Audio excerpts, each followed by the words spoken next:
I'm sure a lot of Americans, going into the holiday season especially, are asking themselves some pretty hard questions right now. We're only a few days away from all of the food stamp benefits being shut off, and for those who aren't on food stamps, we've known all too keenly what exactly the cost of groceries are. It's a very difficult thing to put this together with the idea that we have billions of dollars every week,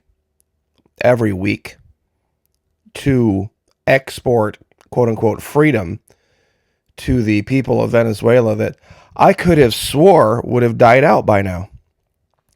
Wasn't it back in 2017 and 18 that people were saying that so many people were starving, that they had bodies stacked like cordwood, and they weren't ever going to survive unless the U.S. overthrew Maduro and all this stuff? That was 7 years ago. And here we are again. People are buying the same garbage. There's a lot of emotionalism out there about this particular story, and I get that. So in this video, I'm going to show you some basic facts. I'm probably saying, Florida Monkey, what do you mean billions of dollars every week? How much do you think it costs to deploy a destroyer per day?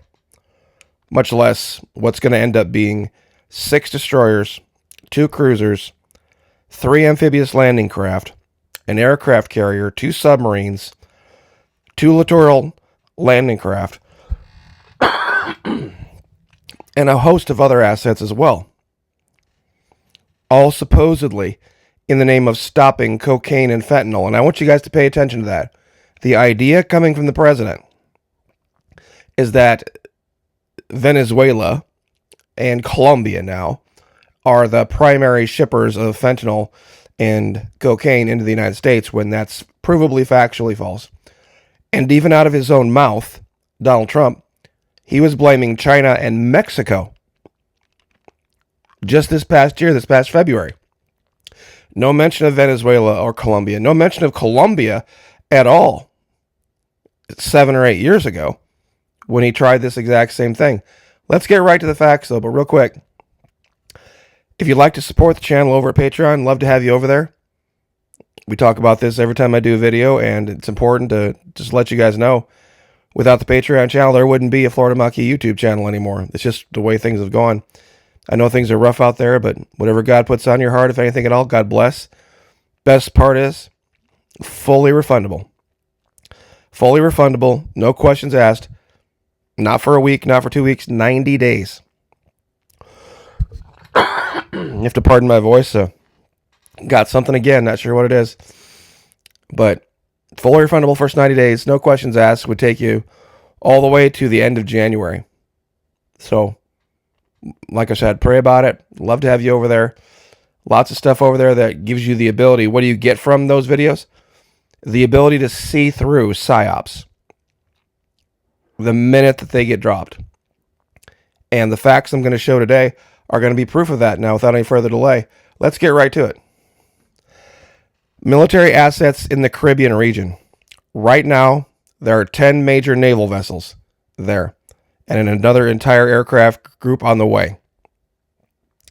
When you look at the numbers, the destroyers alone are $222,000 a day. That whole number, 37, 38 trillion in debt. I don't think there's any economic plan that ends in ism that wouldn't work if you could run up a $37 trillion credit card. $222,000 a day, there's going to be 6 of them. 6 destroyers down there. Aircraft carrier. Ready for this? Between $6 and $8 million a day for a Nimitz class aircraft carrier. Hellfire missiles, $150,000 each. Yep, that's right. For one of those little boats. One of those little boats that they're shooting at, and they're killing all those people. Drug dealers or not. $150,000 each. There's going to be 2 Virginia-class submarines down there. All this for a country that doesn't have a navy. Any real navy. 2 fast-attack submarines that cost about $1 million a week to run. About $1 million a week. Now, you want to hear the crazy part about this? About 30,000 deaths a year involving cocaine. 30,000 deaths. More with fentanyl, yes. But who are these people? These people are drug addicts, street people. Nobody's dying from cocaine that was accidentally put into their Cocoa Puffs in the morning. Nobody goes and takes a drink out of a drinking fountain and, oh no, it was spiked with cocaine and then dies. Pardon me. You want to see what's really crazy about this? Alcohol. You know what the numbers on alcohol are? 178,000 people die every year. And that was 2017, 2018. 6 times as many people die from alcohol every year. And the numbers are going up and up and up. We could stop this without deploying a single naval asset. Not one. Not a single naval asset would have to be deployed. Look at all these ships. 3, I didn't even count the 3 amphibious assault landing craft that are here. The B-1 bombers. The MH-6s, the MH-60s. The AC-130Js. And all of their costs involved. We are talking tens of millions of dollars a day. Every day. Probably upwards of 25 to 30 million a day. When everything is said and done. Per day. Just to have them down here. To stop 30,000 deaths from cocaine a year. Cocaine that cannot even be traced definitively to Venezuela. Go ask Google. It's not possible to determine how many people in the U.S. died from cocaine that originated specifically in Venezuela. Nobody tracks this. So when you hear the president talk about it, he's lying. He's completely lying about it. It's just factually false. But they can't afford to help a few people out with groceries. See, there's something coming here people aren't seeing. When all these groceries stay on the shelves, I said it before and I'll say it again. One of two things is going to have to occur. Those benefits are going to have to be restored, or those prices are going to have to come down. And there are grocery stores out there that would make a lot more money pulling the stuff off the shelf, throwing it in the trash, and taking the write-off. We all know this is about oil.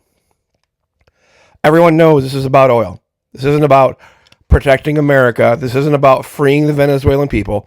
This isn't about Nicolas Maduro being a dictator. It has nothing to do with that. It's about oil. What do you think is going to happen? What do you think is going to happen? Let's say that Donald Trump got his way. And all of a sudden, we took control of all that oil.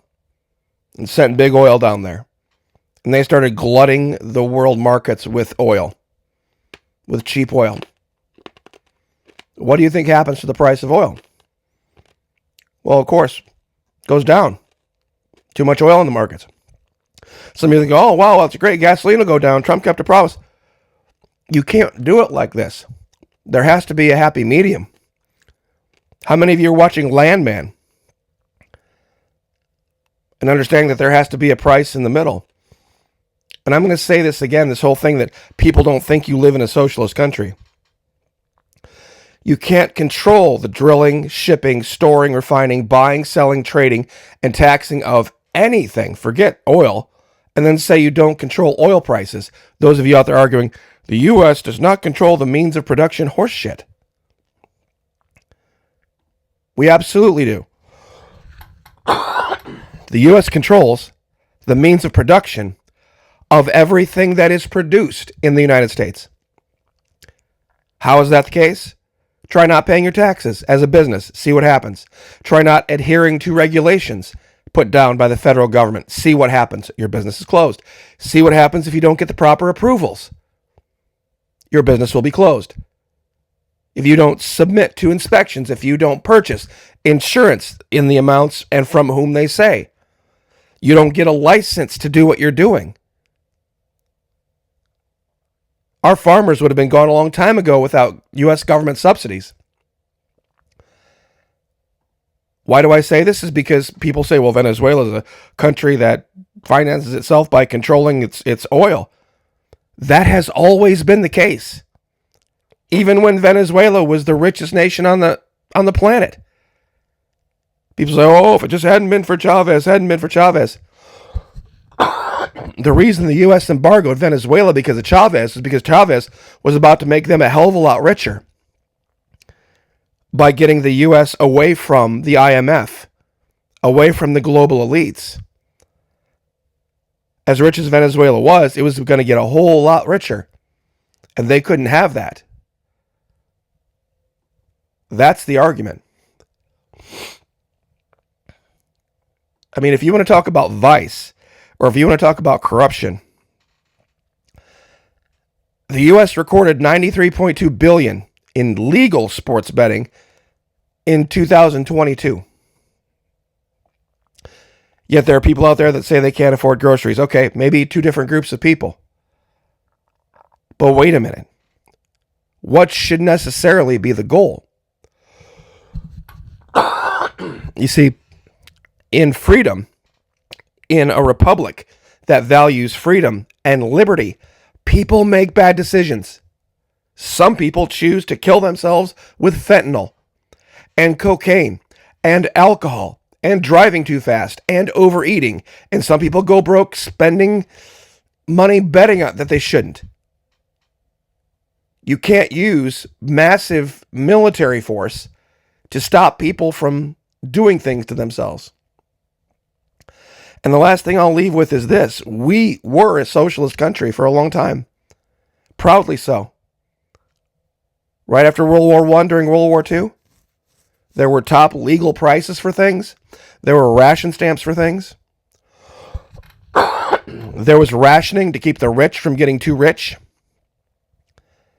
There was rationing to keep the rich from getting too rich. And if you don't believe me, if you think I'm just some evil, terrible, horrible socialist, probably the last person on the planet you could ever accuse of being a socialist is the Patriot Nurse. She's come out and railed against socialism I don't know how many times. But in this particular video titled Great Depression Survival Lessons, Papaw Speaks, he's relating to her, and I don't know that she's understanding it completely at the time, what he was saying.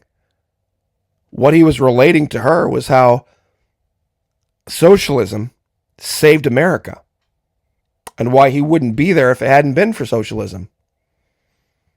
Living in a house where there was an old age pension, he relates to her the story about how either it was his uncle or his dad or grandpa, somebody sold his shoe stamp on the black market. You see, you had to get a stamp for a pair of shoes every year. And that was, you not only had to have the money to buy the pair of shoes, you need to have a stamp for it. So that you couldn't go buy.